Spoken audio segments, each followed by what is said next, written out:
This module will cover common academic problems that college students face. You'll learn what some of these problems may be, how to recognize them in your residence, and potentially what things you could do to help them overcome these problems. There is no secret to success. It is the result of preparation, hard work, and learning from failure. You'll find in this presentation that while there are certainly some difficulties that college students face, hard work, preparing, and learning from mistakes can help students overcome these.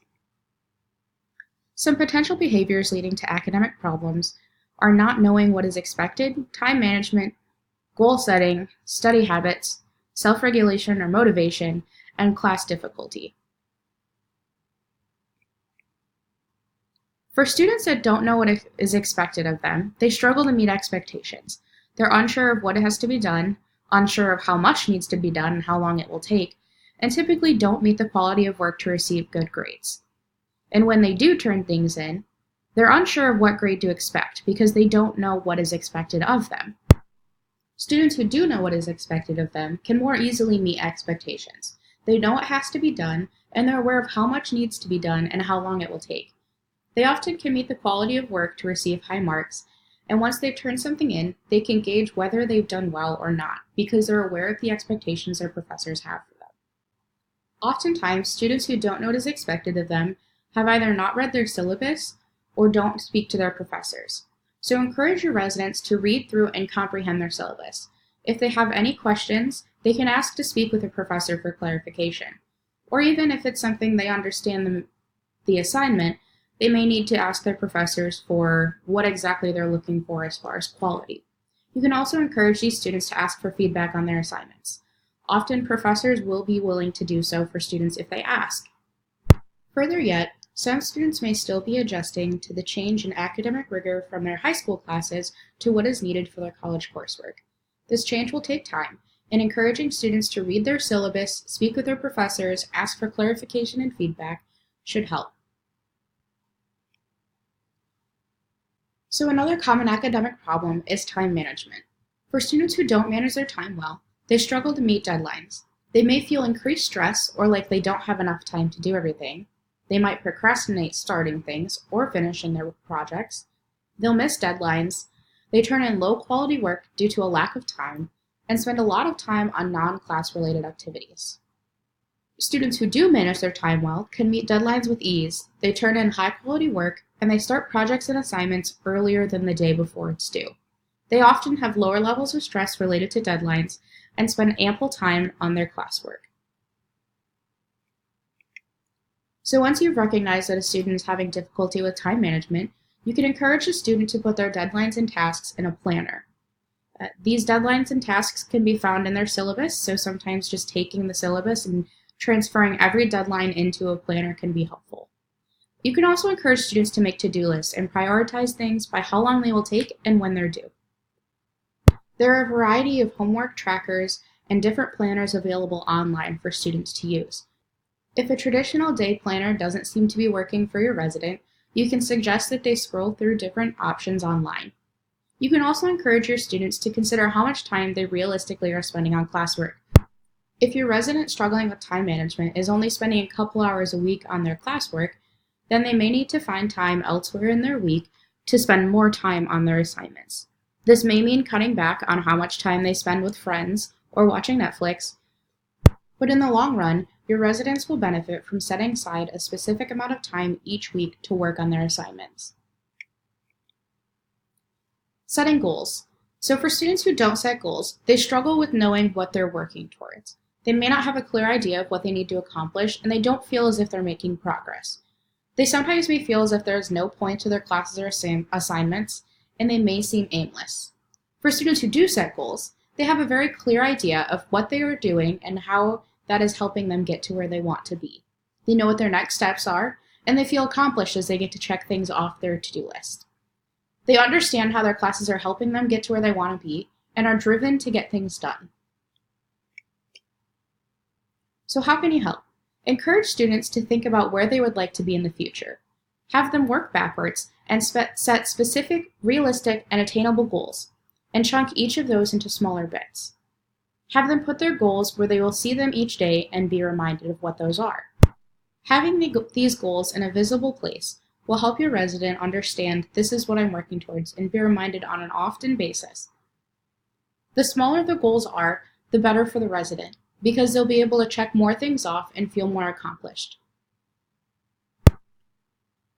Good study habits. Students who don't have good study habits don't know what conditions they study best in. They don't set aside specific times or places where they know they'll be productive, and they struggle to get anything done when they do sit down to study. When students who don't have good study habits sit down to study, they often aren't learning anything or accomplishing anything on their to-do list because they're not able to be productive and they haven't taken the time to sit down and consider how they actually learn best. So for students who do have good study habits, they often know how, where, and when they best study, and they make time to go to those spaces when they know they will be most productive. Students who have good study habits are productive when they study and can accomplish tasks, and they continually work to find ways that best meet what they need.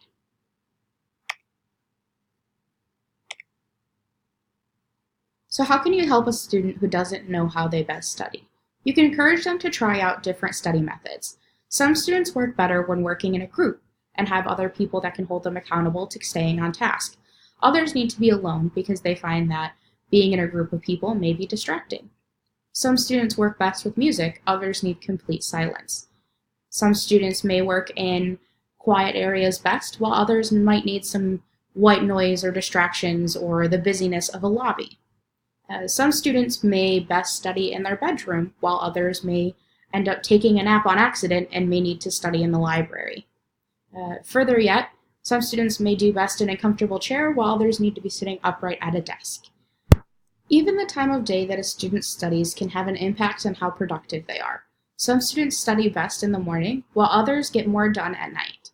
It all takes time to figure out what works best for each person, and taking the time to actually try different things out. So another thing you can encourage your students to do who may be struggling with figuring out how they best study is they can practice a study power hour. And so what this is you would set a timer for anywhere between 30 and 50 minutes. You would turn off your phone notifications, turn off anything that may be distracting, and work completely uninterrupted. You won't have to check the time because you'll have a timer set. And when that timer goes off, you can then take a 5 to 10 minute break to go to the restroom, check your phone, socialize with friends, whatever it is that you may need to do, and then come back to your work and reset. This time where you're being productive and being uninterrupted will help you accomplish things a lot quicker than, say, if you were allowing those interruptions as they come instead of allowing your time to address those every 30 to 50 minutes. So another problem that students may have is motivating themselves. For students who don't motivate themselves, they struggle to start projects. They can sit and stare at a project and not know where to begin. Oftentimes, they will procrastinate, and they won't get things done on time or done well.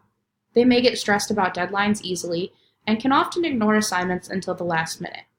For students who do motivate themselves, they begin projects in a timely manner. They give themselves incentives for accomplishing things, and they have less deadline-related stress. Students who motivate themselves are often aware of what they need to do and have no problems getting started, and they also know what works for them. Motivation can look different for each person, so encourage your students to think about what helps them start a project. Is it as simple as putting your name on the top of the document, or do you have to set yourself something like, I will provide for myself a reward? So say, if I finish this assignment by 10 o'clock, I'm allowed to watch Netflix until I go to bed. Other rewards may include spending time with friends, going to see a movie, taking yourself out to dinner, whatever it is that would motivate you or your resident to get started on that project. The next thing is just encourage them to start. Often that's the hardest part. When motivating yourself, even just the thought of a large project can be intimidating. So having a small start on something or chunking out a larger project into smaller tasks can be helpful in motivating yourself or your residents. So some people genuinely do have some difficult classes, and that may be why they're experiencing some academic difficulty. And not all students have very difficult classes, but for some who do, they may feel discouraged. They might think that they aren't smart enough. They may give up and think that the class is a lost cause. Or some students won't put in the extra time needed for a difficult class because they don't prioritize it. Or they might prioritize it, but they prioritize it last because it's hard and it takes a lot of time. And the time that a difficult class can take may take away the time that they'd spend on other classwork. Students who have difficult classes may struggle with their self-worth or even question their major choices. So how can you help? In the case of difficult classes, encourage your students to seek resources. These may be helpful for a lot of the other academic problems, but especially with difficult classes, encouraging your students to seek tutoring, visiting the Watera Center, or going into their faculty office hours to get clarification on concepts that they may not understand. Another thing you could do as an RA is you can change the negative self-talk. So if you hear a student say, "I can't do chemistry," well, maybe encourage them to say, "You can't do chemistry yet." They'll get there. It's just going to take a lot of time, hard work, and preparation. With those difficult classes and any other academic problem, really encourage your students to keep trying and be supportive. Maybe check in with them every once in a while just to see how things are going and how whatever you suggested has been helping them. Or if it hasn't, maybe suggest some other methods for overcoming their academic problems. So these are 6 of the main issues that I talked about. However, there are a lot of other barriers to academic success. You'll see from this list that it doesn't always have to do with the classes themselves. Some students may be dealing with homesickness or the death of a loved one. They may be focusing their time on other things like a friendship or roommate conflict. They might be lonely. They may spend time dealing with health issues. There may also be mental health or learning disabilities that are getting in the way of them getting their classwork taken care of. For many students, the role of being a student isn't the only role they fill. A lot of students are also siblings, or employees, or children, and they have a lot of other things that they need to be taken care of as well as their classwork. These other responsibilities and potential difficulties can get in the way of being academically successful. This doesn't necessarily mean a person is a bad student. However, there are resources in place for students who deal with all of these things. As an RA, it's not your job to solve all of these problems, but knowing the resources and what you can refer your students to will be helpful. You are not expected to solve your residents' problems. However, it is helpful for you to understand what they might be dealing with and some basic advice that might help them solve some of these problems. Remember that there are always campus resources that you can refer your students to, and you can also use yourself. If you have any questions on anything, you can also talk to your RLC about how to best help a resident.